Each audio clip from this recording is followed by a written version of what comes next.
medical officer, diabetology பார்க்கறாங்க, family medicine பண்றாங்க. 15 years of experience இருக்கு அவங்களுக்கு. women's day அன்னைக்கு என்னென்ன healthy habits வேணும், எப்படி நம்ம first of everything நான் வந்து நித்யா மேம்க்கு தேங்க்ஸ் சொல்லணும்னு நினைக்கிறேன். நம்ம கோச் ஒரு ஆக்டிவ் ஹெல்த் ஸ்டைல்குள்ள வரணும், டெய்லியும் எக்ஸசைஸ் பண்ணணும். we have இன்னொரு வந்திருக்கேன்னா அவங்களோட மோட்டிவேஷன் மட்டும்தான் விஷயம். மீதி எங்க நான் ஜாயின் பண்ணினாலும் 1-2 monthsல டிராப் அவுட் ஆயிருக்கலாம். பட் இங்க ஜாயின் பண்ண அப்புறம் நான் வெயிட் லாஸ் பண்ணிருக்கேன், என்னோட சைக்கிள் ரெகுலரைஸ் ஆயிருக்கு. பெனிஃபிட்ஸ் வந்து நான் ஸ்ட்ரைட்டாவே என்னோட விஷுவலாவே நான் பார்த்ததுதான் சொல்றேன். எல்லாருக்கும் இந்த ஆர்வம் இருக்குங்கிறது இந்த பார்ட்டிசிபேஷன்ல புரியுது. நம்ம மேம் பேசுற ஒரு சில விஷயங்கள் கேட்போம்.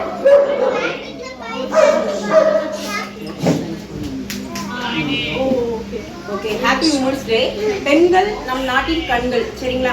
நான் ஏன் வந்து மெயினாக வந்து உமன்ஸுக்கும் கிட்ஸுக்கு மட்டும் எடுக்கிறேன்னு பார்த்தீங்கன்னா, ஏன்னா இப்போ இருக்க லைஃப் ஸ்டைலில் பார்த்தீங்கன்னா நிறைய பேருக்கு இந்த பீரியட்ஸ் ப்ராப்ளம் தான் நிறையா. அந்த பீரியட்ஸ் வந்து ரெகுலரைஸ் ஆகாதனால தான் இன்னைக்கு நீங்கள் ஃபேஸ் பண்ணுற பிசிஓடி, கிறிஸ்ட் வந்துருக்குது, எல்லாமே வந்து காரணம் அதுதான். ஸோ நான் வந்து எம்எஸ்சி யோகா முடிச்சிருக்கேன். யோகா வந்து பெண்களுக்கு உபயோகமாக இருக்கணும், அதே மாதிரி பெண்களோட குழந்தைங்களும். இதை வந்து நம்ம ஆர்ஜின்லேருந்தே நம்ம ரூட்டை வந்து கண்டுபிடிச்சி கரெக்டாக பண்ணிட்டோம், கொஞ்சம் கிளியர் பண்ணிட்டோம்னா நீங்கள் தேவையில்லாமல் ஹாஸ்பிட்டலில் போய் மெடிசன் வாங்கி சாப்பிட்றது எல்லாமே நம்ம நிப்பாட்டிடலாம். ஸோ வந்து ப்ராப்பராக இப்போ இருக்க லைஃப் ஸ்டைலில் நம்ம ஒரு அவசரமாக எல்லாரும் வேலைக்கு போகிறீங்க, வெளியில தான் நம்ம சாப்பிட முடியும். ஸோ இது மூலமாக எப்படி இது பண்ணிக்கலாம், நம்ம வந்து ஒர்க் அவுட் பண்ணுறது, யோகா பண்ணுறது, இது பண்ணிக்கலாம். யோகான்றது நம்மளோட பாடி அண்ட் சோல், மனசும் சேர்த்து நம்ம பண்ணுறது தான் யோகா, சரிங்களா? அதனால தான் வந்து நான் வந்து யோகா எடுக்க ஆரம்பிச்சிட்டேன். இதுதான் என்னோட சின்னது. அடுத்து மேற்கொண்டு பார்ப்போம். இப்போ மேம் வந்து நம்ம ஸ்பெஷல் கெஸ்ட்டாக வந்திருக்காங்க, நித்யா மேம், அவங்களும் நம்ம சிறப்பு.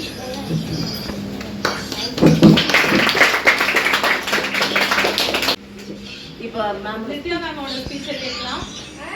இவங்க பேரும் நித்யா தான், என் பேரும் நித்யா தான். இவங்க டாக்டர் நித்யா, நான் மாஸ்டர் நித்யா. சரிங்களா? அவ்வளவுதான். ஆனா ரெண்டு பேரும் ஒரே விஷயம் தான் சரி. எல்லாருக்கும் வணக்கங்க. சரியா? Good evening everyone. Happy women's day. Happy women's day. Happy women's day. Thank you so much. ரொம்ப நல்லா இருந்துச்சு. எல்லா பர்ஃபார்மன்ஸும் சூப்பர். இங்க வந்தது ஆக்சுவலா என்னன்னா என் பசங்களுக்காக வந்தேன். தற்செயலா மேடம் நீங்க பேசுங்க அப்படின்னாங்க. ஸோ எதை பத்தி பேசுறேன், நீ உமன்ஸ் டே பத்தி பேசணுமா இல்ல குழந்தைங்களுக்காக பேசணுமா இல்ல அடல்ட்டுக்காக பேசணுமா இஷ்யூஸ் வந்துச்சு. அதனால எல்லா டாபிக்கும் கவர் பண்ணிருக்கேன். முடிஞ்ச அளவு உங்களுக்கு நான் தெளிவு கொடுக்குறேன். சரியா? ஸோ ஃபர்ஸ்ட் பிள்ளைங்க போலாம். குட்டி பாப்பாஸ், யோகானா என்ன?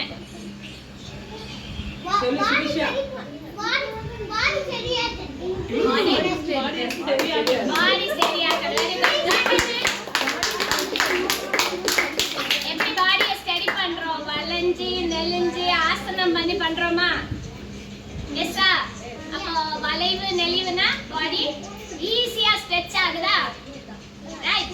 நம்ம ஒத்த கால்ல நிக்க முடியாதவங்க ஒத்த கால்ல நிக்கிறோமா? ஸோ என்ன வருது நம்மளுக்கு? Poster stability. என்ன பண்றோம்? தடிக்கி விழுறது, ஓடுறப்ப கீழே விழுகிறது, இதெல்லாம் குறைஞ்சதா? இதுதான் நம்ம வந்து யோகால முக்கியமா அட்டைன் பண்றது நம்மளுடைய போஸ்டர் ஸ்டெபிலிட்டி. வயசானவங்களுக்கு என்ன பிரச்சனை வருது? பார்க்கின்சோனிசமும் ஞாபக மறதியும் டிமென்ஷியாவும். அவங்கள என்ன பண்ண சொல்றாங்க டாக்டர்ஸ் எல்லாம்? 8 போட சொல்றாங்களா? 8 போட சொல்றாங்களா? இவங்க யோகா பண்ண என்ன ஆகும்? நடப்பாங்க, டப்புன்னு விழுவாங்க. ஏன்னா அவங்களால போஸ்டர் கண்ட்ரோல் பண்ண முடியாது. யோகா பண்றப்போ இந்த போஸ்டர் கண்ட்ரோல் நம்மளுக்கு கிடைக்குது. நான் ஃபாஸ்டா ஓடுறேன்னா, கீழே விழ போறேன்னா, அப்போ நான் நல்லா யோகா பண்ணேன்னா என்னால என்ன பேலன்ஸ் பண்ண முடியும். புரியுதா? ரெண்டாவது, இது பண்றதுனால என்ன ஆகுது? நீங்க எல்லாம் பார்த்துருக்கீங்க. பிள்ளைங்க யோகா பண்ணிட்டு வீட்டுக்கு வந்தோன்னே என்ன பண்ணுவாங்க? சாப்பிடுவாங்க, நிறைய சாப்பிடுவாங்க. அப்புறம் தூங்குவாங்களா? நம்ம நிம்மதியா தூங்குவாங்க. இந்த நிம்மதி எங்க இருந்து கிடைக்கும்? யோகால இருந்து கிடைக்கும். Very good. இது அழகா சப்பனம் போடுறோமே, என்ன ஆகுது?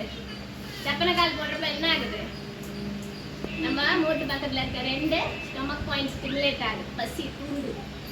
நம்ம சராசரியா எல்லா அம்மா அப்பா வந்து கம்ப்ளைண்ட் பண்றது ஒண்ணுதான், என் புள்ள சாப்பிடுறது இல்லைன்னு. ஆமாவா? நம்ம பிள்ளைங்க சாப்பிடுறாங்களா? பெரிய டென்ஷன் கம்மியாயிடுச்சு நம்மளுக்கு. இங்கதான் தேங்க்ஸ் சொல்லணும். ஓகே, அடிச்சு போட்ட மாதிரி தூங்குறாங்களா? ஆனா எந்திரிக்கிறப்ப ஃப்ரெஷ்ஷா எந்திரிக்கிறாங்களா? அந்த உடம்புல இருக்க அந்த கெட்ட நச்சுக்கள் எல்லாம் அழகா ஜீரணமாயி கெட்டதெல்லாம் கழுவி சிறுநீரகத்துல திடீர்னு யோகா பண்றோம். ஸோ பாடி மசில்ஸ் ஆக்டிவேட் ஆகுது, சக்தி கிடைக்குது. அடுத்தது என்ன வருது? நல்லா தைரியம் வருது. என்னால முடியும், என்னால செய்ய முடியும், நான் சூப்பரா பர்ஃபார்மன்ஸ் பண்றேங்கிற உள் நம்பிக்கை உங்களுக்கு ஏற்படுதா? எஸ்ஸா? நாளைக்கு ஸ்கூல்ல எல்லாரும் முன்னாடி பண்ற தைரியம் வருதா? எல்லாரோட மிங்கிள் ஆகுற அந்த சோஷியலைசேஷன் டெவலப் ஆகுதா?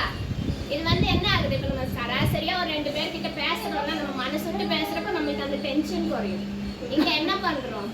நிறைய பேர் சேர்றோம், யோகா பண்றோம். அந்த டைம்ல என்ன ஆகுது? பேச்சும் சரி, ஆக்டிவிட்டியும் சரி, அவங்களுக்குள்ள ஒரு சோஷியல் இன்டராக்ஷன் டெவலப் ஆகுது. இதெல்லாம் ஸ்லோவா பண்றோமா? ரொம்ப கஷ்டமா ஃபாலோ பண்ண இல்ல, சின்ன குழந்தை கூட பண்ணலாம். அவங்க ஈஸியா பண்ற மாதிரி.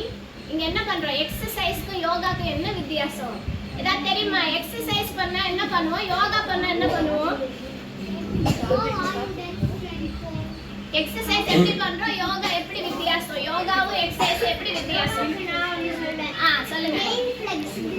கெயின் ஃபிளெக்சிபிலிட்டி, ரெண்டுலயுமே ஃபிளெக்சிபிலிட்டி வரும். யோகா எப்படி வேலை செய்யுது, எக்ஸசைஸ் எப்படி வேலை செய்யுது? எக்ஸசைஸ்ல நம்ம அழுத்தம் கொடுக்குறோம், ஒரு உறுப்பும் அழுத்தம் கொடுக்குறோம். யோகால உள்ளுறுப்புகளுக்கு அழுத்தமே இல்லை.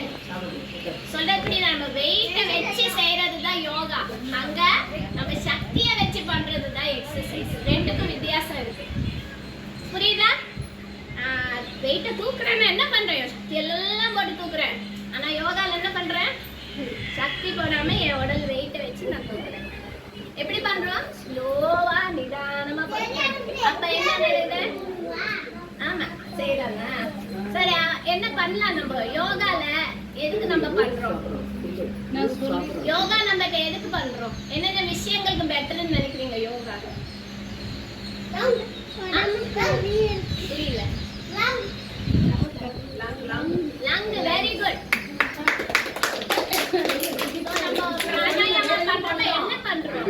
மூச்சை உள்ள இருந்து வெளியில விடுறோமா? எத்தனை பேரு டெய்லி எத்தனை வாட்டி மூச்சு விடுறத கவனிக்கிறீங்க? நீ எத்தனை வாட்டி மூச்சு விடுற? சூப்பர். சரியா? சோ இத்தனை பேர் நம்ம கவனிக்கிறதுல, ஆனா யோகா பண்றப்போ கவனிக்கிறோமா?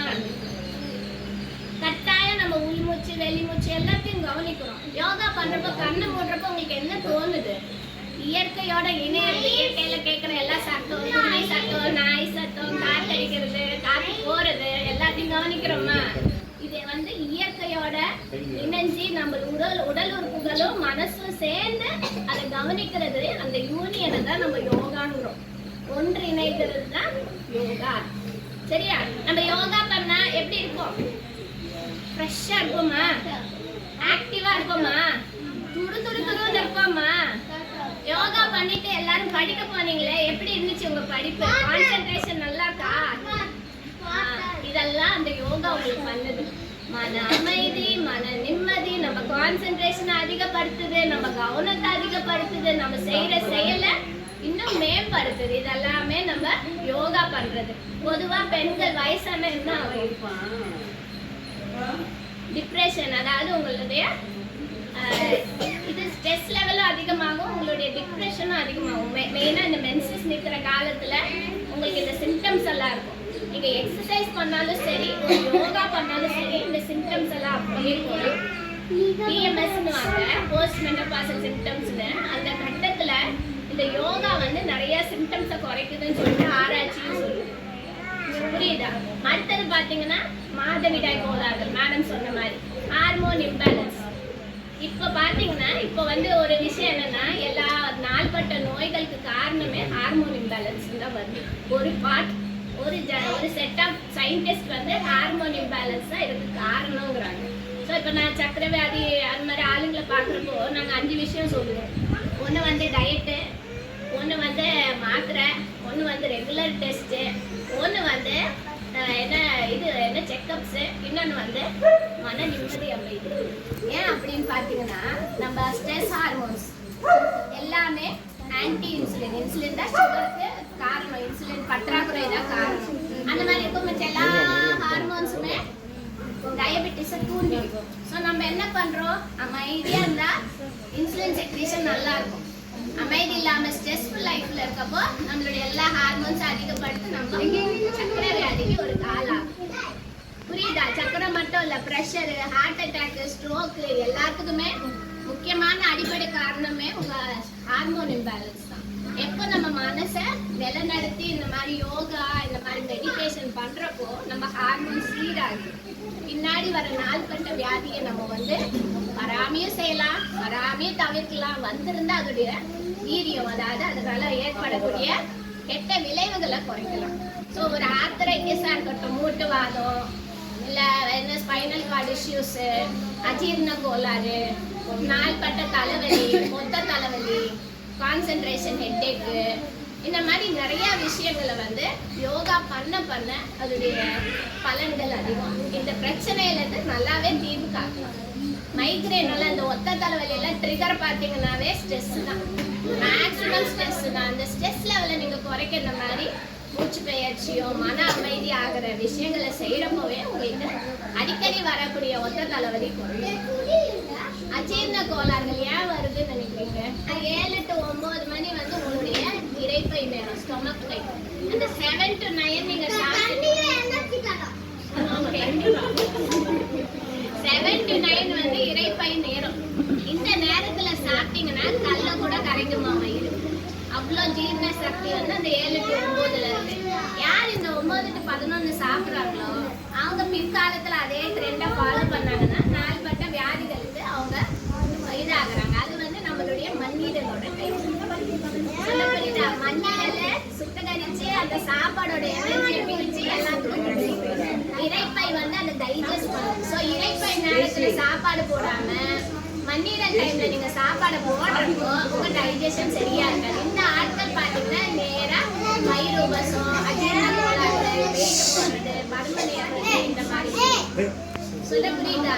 ஸோ இந்த டைம் வந்து காலையில டைம் வந்து ஒரு நாள் ஃபுல்லாவே முக்கியமான வேலை. இந்த 7 to 9 நீங்க சாப்பாடு போட்டீங்கன்னா தான் அந்தந்த டைம் உங்களுக்கு பசி எடுக்க ஆரம்பிச்சு. அந்த 7 to 9 குரூஷியல். நான் பட்னி இருக்கேன், ஃபாஸ்டிங் இருக்கிறேன்னு நினைக்கிறவங்க காலையில மட்டும் மிஸ் பண்ணாதீங்க. அந்த மார்னிங் 7 to 9 போட்டிங்கனாலே ஃபுல் டே உங்களுக்கு ரெடியாக இருக்கும். நைட்டெல்லாம் என்ன அது ஒரு 8-10 மணி நேரம் நம்ம சாப்பிட்றது இல்லை. அந்த ஆசிட் வந்து கான்சென்ட்ரேட்டட் ஆயிடும். வயிற்றுல இருக்க அமிலம் நம்ம நார்மல் டெம்பரேச்சர் இது pH வந்து 7, ஆனால் வயிற்றுக்குள்ள இருக்கிறது 3. அது ராத்திரி எல்லாம் கான்சென்ட்ரேட் ஆகி காலையில எந்திரிக்கிறப்போ ரெடியா 1ல் இருக்கும். அதை வந்து டேபிளில் ஊற்றணும்னா டேபிள் உருகி போகும். அந்த அளவுக்கு கான்சென்ட்ரேட்டடாக இருக்கும். அப்போ நீங்கள் வந்து சாப்பாடு போட்டு அதை தணிக்கலைன்னா அது உள்ள பல்லா பொக்கையாக போட்டு அல்சர் பண்ணும். அப்போ உங்களுக்கு இந்த அஜீரண கோளாறுலாம் வருது. அந்த டைமிங்க்கு நீங்கள் சாப்பிட அடுத்தடுத்த நேரத்துக்கு கரெக்டாக பசிக்குது. நீங்கள் இதை மட்டும் ஃபாலோ பண்ணீங்கனால நிறைய அஜீரண கோளாறுகள் தவிர்க்கலாம். யோகாலேயே நீங்கள் நிறைய போஸ்டர்ஸ் பண்ணுவீங்க, அதுலேயே நிறைய கரெக்ட் ஆகும். சரி பசங்களா, நம்ம படிப்புல எப்படி கான்சென்ட்ரேஷன் அதிகப்படுத்தலாம் சொல்லுங்க. யோகால என்ன பண்ணுவீங்க கான்சென்ட்ரேஷன் அதிகமா இருக்கு? என்ன boss? Tree pose. Very good. Clap பண்ணு. ஏன்னா அது ஒரு இடத்துல எவ்வளவு நேரம் நிக்கணும்னு நம்ம வெச்சுக்கணும். அப்புறம் அந்த ஒரு இடத்த அவ்வளவு நேரம் ஃபுல்லா பார்க்கணும். அப்பதான் நம்மளால இதை பண்ண முடியும். இல்லைன்னா வெரி குட். இதுதான் ஐ கான்சென்ட்ரேஷன் டெக்னிக். பிள்ளைங்களை எப்படி கான்சென்ட்ரேஷன் அதிகப்படுத்துறதுன்னா ஏதாவது ஒரு இடம் அதுல ஒரு ஃபிளிக்கர் லைட் இருக்கலாம், ஒரு கேண்டில் லைட் இருக்கலாம், அதை மட்டும் பார்க்க சொல்லிட்டு அப்புறம் லைட் ஆஃப் பண்ணிட்டு அந்த இடத்த திருப்பி பார்க்க சொல்லணும். அதுக்கப்புறம் கண்ணை கட்டிட்டு நீ என்ன பார்த்தேன்னு கேட்கணும். எவ்வளவு நேரம் அப்படி அந்த ஒரே பாட்டை பாக்குறாங்களோ அவங்க கான்சென்ட்ரேஷன் அவ்வளோ இன்க்ரீஸ் ஆகுவாங்க. அடுத்து நீங்க மூச்சு உள்ள எடுத்து வெளில எடுக்கிறப்போ பிராணாயாமால அது பண்றப்போ உங்க ஆக்சிஜன் லெவல் அதிகமாகும், லங்கோட கெப்பாசிட்டி அதிகமாகும். ஆஸ்மா, அலர்ஜி இந்த மாதிரி நிறைய அவஸ்தைப்படுறவங்களுக்கு இந்த எக்ஸசைஸ் பண்ணும்போது அதோடைய வீரியம் குறையுது, அந்த அட்டாக்கோட வீரியம் குறையுது. ஸோ அடிக்கடி இன்ஃபெக்ஷன் ஆகுறதுமே கம்மியாகுது. இப்போ ஒரு ஆக்சிஜன் லெவல் நல்லா ஆகிறப்போ ஹார்ட் நல்லா வேலை செய்யுது. ஸோ ஹார்ட்டுடைய வேலைப்பாடு நல்லா ஆகிறப்போ ஆக்சிஜன் நல்லா கிடைக்கிறப்போ மூளைக்கு புத்துணர்ச்சி கிடைக்குது. மூளைக்கு புத்துணர்ச்சி கிடைக்கிறப்போ அந்த மந்தமான விஷயங்கள் எல்லாம் குறைஞ்சு துருதுருன்னு ஒரு கான்சென்ட்ரேஷனோட இருப்பாங்க. இதுதான் இந்த பிராணாயாமாவோட முக்கியத்துவம். அதை நம்ம செய்ய செய்ய நிறைய விஷயங்கள் பெட்டர் ஆகும். வயசானவங்களுமே ஒரு நல்ல பொலிவோட அந்த ஸ்கின் அந்த டோன் எல்லாமே பின்னாடி அடுத்தது பார்த்தீங்கன்னா உடல் பருமன். ஸோ வெயிட் லாஸ்க்கு யோகா வந்து சூப்பர் டூப்பர் ட்ரக். இதை பண்றப்ப என்ன ஆகுனா இந்த எக்ஸ்ட்ரா இருக்கிற ஊழ சதைகள் எல்லாம் குறையும். அது குறையவே உங்களுக்கு நாள்பட்ட வியாதிகள், சர்க்கரை, பிபி, கொலஸ்ட்ரால், என்ன ஸ்ட்ரோக் இதெல்லாம் வர்றது ஆட்டோமேட்டிக்காக கம்மியாகும். உங்களுடைய வேலை செயல்பாடு, பிசிக்கலுடைய வளைவு நெளிவு இதெல்லாமே அழகா வரும். அப்போ வந்து 60 வயசுல நான் வந்து நடக்க முடியாம ஒரு சேர்லயே உட்காந்துக்கிற வார்த்தைக்கு இடமே வராது.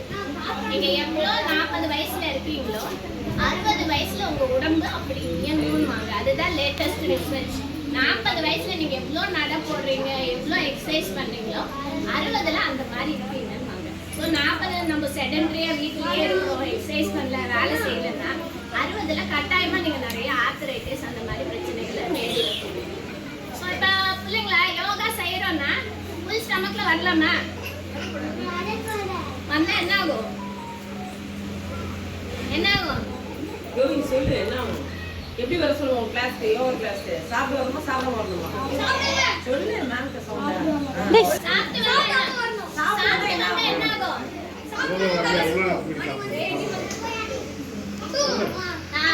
கவனிக்க முடியுமா உங்களால?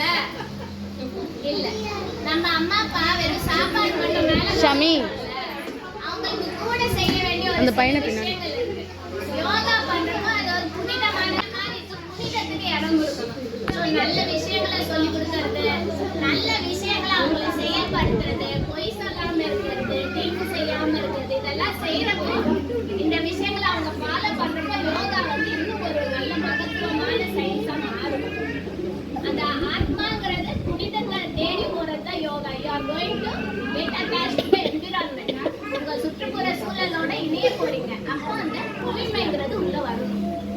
சாப்பிடலாமா யோகா சாப்பிட்றப்போ பண்றப்போ?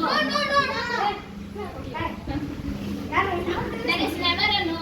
You can eat. But நீங்க யோகா பண்றதுக்கு முன்னாடி 2 மணி நேரம் காலி வயிறுல இருக்கிறது நல்ல விஷயம். சாப்பிடக்கூடாதுங்கிறது கிடையாது. ஹெல்த்தியான ஃபுட்டை சாப்பிடுங்க. நான் வந்து என்ன மீனை வறுத்து சாப்பிட்றேன்னு நினைக்கிறத விட நான் மீனை குழம்புல போட்டு சாப்பிட்றேன்னு நினைக்கிறேன். அது மிச்ச விஷயம். இந்த மாதிரி ஒரு டயட்டோ இந்த மாதிரி எக்ஸசைஸ் 40 நாள் வாக்கிங் இதை பண்ணவே ஒரு after 1 kg weight loss இந்த டயட் இந்த லைஃப் ஸ்டைல் ஃபாலோ பண்ணினாலே இதுக்கு ஈக்குவலா இருக்குதா நம்ம யோகா. இப்போ நம்ம ரெசிஸ்டன்ஸ் எக்ஸசைஸ்ங்கிறோம் நம்ம சயின்ஸ்ல. இதெல்லாம் பார்த்துருக்கீங்களா ட்ரெட்மில் எல்லாம்? அதெல்லாம் ரெசிஸ்டன்ஸ், அதாவது ஒரு தடுப்பு இருக்கும், அதை தாண்டி நம்ம மெதிச்சு போறது தான் ரெசிஸ்டன்ஸ் எக்ஸசைஸ். இந்த மாதிரி எக்ஸசைஸ் ஈக்குவலண்டா யோகாவை கன்சிடர் பண்றாங்க. புரியுதா? இங்க நம்ம என்ன பண்றோம், உடல் உறுப்புகளுக்கு அழுத்தமே கொடுக்கறதில்ல, அந்த வெயிட்டை வச்சு நம்ம யோகா பண்றோம். ஆனா எக்ஸசைஸ் வரப்போ நம்ம ஃபுல் பவர் எனர்ஜி எல்லாம் போட்டு தான் பண்றோம். ஸோ இது ரெண்டுல எது ஈஸி நினைக்கிறீங்க? அதான் யோகா தான் ஈஸி, பெட்டர் தென் எக்ஸசைஸ். இங்க வந்து எந்த உறுப்புக்கும் பாதிப்பு இல்லை. ஸோ சேஃபாகவும் இருக்கும், ஈஸியாகவும் இருக்கும், ஹெல்த்தியாகவும் இருக்கும். நம்ம என்விரான்மெண்டோட அட்டாச் ஆகிறதுக்கு ஒரு நல்ல ஆப்ஷன். ஸோ நம்மளை அறியறதுக்கு, இந்த இயற்கை அறியறதுக்கு யோகா வந்து சிறந்த விஷயம். ஸோ நம்ம மூச்சு வாங்குறது நம்மளுக்கு தெரியுது, நம்ம சிந்தனைகளை கண்ட்ரோல் பண்ண நம்மளுக்கு தெரியுது, நம்ம மன அமைதி அந்த இடத்துல ஃபீல் பண்ணுறோம், நம்ம கை கால் இங்கங்கே நோவுறதுங்கிறது நம்ம பாடி அண்டர்ஸ்டாண்ட் பண்ணிக்குது. இந்த மாதிரி எல்லாம் செய்கிறப்போ ஒரு கோஆர்டினேஷன், ஒரு போஸ்டரல் ஸ்டெபிலிட்டி, ஒரு சக்தி, இதெல்லாம் நிறைய விஷயங்கள் நம்ம யோகா மூலமாக கிடைக்கும். இன்வைட் பண்ண உடனே கிட்ஸோட உமன்ஸோட அவங்களோட பேரண்ட்ஸ்னாலும் சரி குழந்தைங்கனாலும் சரி ஃபர்ஸ்ட் வந்திருக்கீங்க நம்ம விசிட் பண்ணது. இன்னைக்கு மகா சிவராத்திரி இருந்தாலும் அந்த பூஜையெல்லாம் ஒதுக்கிட்டு எங்களுக்காண்டி டைம் ஸ்பெண்ட் பண்ணி இந்த டைமுக்கு வந்ததுக்கு ரொம்ப நன்றி. அதுக்கடுத்து சீஃப் கெஸ்டான நம்ம மேம் வந்தது ரொம்ப சந்தோஷம். ஏன்னா அவங்க ரொம்ப பிஸி ஷெடியூல் தான். நார்மல் சார் தான் வருவாங்க குழந்தைங்கள விட போல, இருந்தாலும் நம்ம சொன்னோன்னு உடனே உமன்ஸுக்காண்டி வந்துட்டாங்க. அவங்களுக்கும் தேங்க்ஸ் சொல்கிறேன். இங்கே வந்து அழகாக இருக்காங்களே கிட்ஸு, இவங்க வந்து ரொம்ப சேட்டை போடுவாங்க. ஆனால் இந்த 2 hours வந்து எதுவுமே பண்ணலை, டிஸ்டர்பே பண்ணல. அவங்க பேச நம்ம சொன்னோம்னா கரெக்டாக பண்ணுறாங்க. இவங்க தான் ஹீரோயின்ஸ் எங்களோடது. சரியா? ரோஜா மொட்டுக்கள்னு சொல்லுவோம் அவங்கள. சரியா? அதுக்கடுத்து மலர்ந்த மொட்டுக்கள் வந்து யார்? மலர்ந்த ரோஜாக்கள் வந்து எங்கள் சீனியர் பேட்ச்சு, அதுக்கடுத்து நியூ பேட்ச். யாருமே வந்து எதுவுமே என்ன ஏன் பண்ணுறேன் எதுக்கு பண்ணுறேன்னு இதுவுமே எனக்கு கேட்க மாட்டாங்க. இது பண்ண இது நல்லதுன்னு சொன்னோம்னா உடனே பண்ணுவோம். தெரியலன்னா திருப்பி கேட்பாங்க. அவங்களுக்கு அது பரீட்சை ஆகுற முடியும் கேட்பாங்க.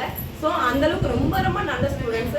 எனக்கு வந்து கிளாஸ்லேயும் சரி வெளியில் எந்த ஒரு ஹெல்ப்னாலும் சரி அரேஞ்ச்மெண்ட் ஃபுல்லுமே கூட இருந்து எனக்கு தொடர்ந்தது எல்லா ஸ்டூடெண்ட்ஸு. ஃபஸ்ட்டு அது அவங்களுக்கும் தேங்க்ஸ் சொல்கிறேன். இவங்களாம் ஹீரோயின்ஸ் தானே. இவங்களோட ப்ரொடியூசர்ஸ் யார்? பேரண்ட்ஸ். ஸோ அந்த பேரண்ட்ஸ் வந்து ரெகுலராக அனுப்பிச்சிருவாங்க. நான் வந்து எப்போவுமே வந்து யோகா கிளாஸ் வரும்போது 1 hour முன்னாடி ஜூஸ் மட்டும் குடிங்க, ரொம்ப ஹெவியாக சாப்பிடாதீங்கன்னு சொல்லுவோம். அதையும் ஃபாலோ பண்ணி அனுப்புவோம். ஏன் வந்து அந்த மாதிரி சொல்கிறோம்னா தலை சுத்து வரும், குனியும் போது வயிறை மும்போது, அதனால அந்த இதை ஃபாலோ பண்ணுங்கன்னு சொன்னோம்னா அதையும் இது பண்ணணும். அந்த பேரண்ட்ஸ்க்கும் இது இந்த பிரபஞ்சம் வந்து நமக்கு இவ்வளோ கிஃப்ட்டும் கொடுத்து நிறைய தடை வந்துச்சு. காலையிலேருந்து ரோடு போடுறதுலேருந்து நானே எப்படி நடக்க போகுதுன்னு நினச்சேன். ஆனால் வந்து அது ரொம்ப சக்ஸஸ்ஃபுல்லாக நடந்துச்சு. நீங்களும் ரொம்ப சிரமம் பார்க்காம குழந்தைங்களை கொண்டு விட்டதும் ரொம்ப நல்லது. நன்றி, எல்லாத்துக்கும் நன்றி. இன்வைட் பண்ண உடனே கிட்ஸோட உமன்ஸோட அவங்களோட பேரண்ட்ஸ்னாலும் சரி குழந்தைங்கனாலும் சரி ஃபர்ஸ்ட் வந்திருக்கீங்க நம்ம விசிட் பண்ணது. இன்னைக்கு மகா சிவராத்திரி இருந்தாலும் அந்த பூஜையெல்லாம் ஒதுக்கிட்டு எங்களுக்காண்டி டைம் ஸ்பெண்ட் பண்ணி இந்த டைமுக்கு வந்ததுக்கு ரொம்ப நன்றி. அதுக்கடுத்து சீஃப் கெஸ்டான நம்ம மேம் வந்தது ரொம்ப சந்தோஷம். ஏன்னா அவங்க ரொம்ப பிஸி ஷெடியூல் தான். நார்மல் சார் தான் வருவாங்க குழந்தைங்கள விட போல, இருந்தாலும் நம்ம சொன்னோன்னு உடனே உமன்ஸுக்காண்டி வந்துட்டாங்க. அவங்களுக்கும் தேங்க்ஸ் சொல்கிறேன். இங்கே வந்து அழகாக இருக்காங்களே கிட்ஸு, இவங்க வந்து ரொம்ப சேட்டை போடுவாங்க. ஆனால் இந்த 2 hours வந்து எதுவுமே பண்ணலை, டிஸ்டர்பே பண்ணல. அவங்க பேச நம்ம சொன்னோம்னா கரெக்டாக பண்ணுறாங்க. இவங்க தான் ஹீரோயின்ஸ் எங்களோடது. சரியா? ரோஜா மொட்டுக்கள்னு சொல்லுவோம் அவங்கள. சரியா? அதுக்கடுத்து மலர்ந்த மொட்டுக்கள் வந்து யார்? மலர்ந்த ரோஜாக்கள் வந்து எங்கள் சீனியர் பேட்ச்சு, அதுக்கடுத்து நியூ பேட்ச். யாருமே வந்து எதுவுமே என்ன ஏன் பண்ணுறேன் எதுக்கு பண்ணுறேன்னு இதுவுமே எனக்கு கேட்க மாட்டாங்க. இது பண்ண இது நல்லதுன்னு சொன்னோம்னா உடனே பண்ணுவோம். தெரியலன்னா திருப்பி கேட்பாங்க. அவங்களுக்கு அது பரீட்சை ஆகுற முடியும் கேட்பாங்க. ஸோ அந்தளவுக்கு ரொம்ப ரொம்ப நல்ல ஸ்டூடெண்ட்ஸ். எனக்கு வந்து கிளாஸ்லேயும் சரி வெளியில் எந்த ஒரு ஹெல்ப்னாலும் சரி அரேஞ்ச்மெண்ட் ஃபுல்லுமே கூட இருந்து எனக்கு தொடர்ந்தது எல்லா ஸ்டூடெண்ட்ஸு. ஃபஸ்ட்டு அது அவங்களுக்கும் தேங்க்ஸ் சொல்கிறேன். இவங்களாம் ஹீரோயின்ஸ் தானே. இவங்களோட ப்ரொடியூசர்ஸ் யார்? பேரண்ட்ஸ். ஸோ ஸோ அந்த பேரண்ட்ஸ் வந்து ரெகுலராக அனுப்பிச்சிருவாங்க. நான் வந்து எப்போவுமே வந்து யோகா கிளாஸ் வரும்போது 1 hour முன்னாடி ஜூஸ் மட்டும் குடிங்க, ரொம்ப ஹெவியாக சாப்பிடாதீங்கன்னு சொல்லுவோம். அதையும் ஃபாலோ பண்ணி அனுப்புவாங்க. ஏன் வந்து அந்த மாதிரி சொல்றோம்னா தலை சுத்து வரும், குனியும் போது வயிறு போது, அதனால தான் அந்த இதை ஃபாலோ பண்ணுங்கன்னு சொன்னோம்னா அதையும் இது பண்ணணும். அந்த பேரண்ட்ஸ்க்கும் இது இந்த பிரபஞ்சம் வந்து நமக்கு இவ்வளோ கிஃப்ட்டும் கொடுத்து நிறைய தடை வந்துச்சு. காலையிலேருந்து ரோடு போடுறதுலேருந்து நானே எப்படி நடக்க போகுதுன்னு நினச்சேன். ஆனால் வந்து அது ரொம்ப சக்ஸஸ்ஃபுல்லாக நடந்துச்சு. நீங்களும் ரொம்ப சிரமம் பார்க்காம குழந்தைங்களை கொண்டு விட்டதும் ரொம்ப நல்லது. நன்றி, எல்லாத்துக்கும் நன்றி.